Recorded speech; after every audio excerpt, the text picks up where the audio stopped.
Senior citizen association Hyderabad में दुआन भरी तकरीब थी गुजरी। रिपोर्ट मंजूर कालरो।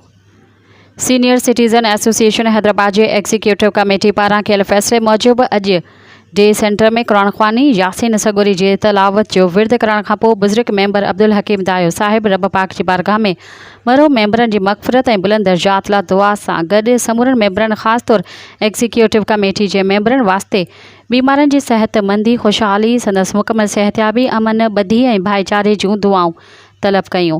इन ख़ुसूसी दुआन भरी तकरीब में सदर Dariya Khan Baloch, general secretary Agha Saifullah Khan, joint secretary Nazakat Ali Fazlani, information secretary Manzoor Hussain Kalro, member madam Salma Qadri, coordinator Nazir Ahmed Shaikh, member Nazir Ahmed Khebrani, Iqbal Ahmed Memon, Mohammad Khalid Baloch, Aftab Ahmed Memon, madam Kazbano Dars, Nilofar Bhutto, आपा रशीदा कुरैशी ऐं ॿियनि मेंबरनि जी शिरकत रही।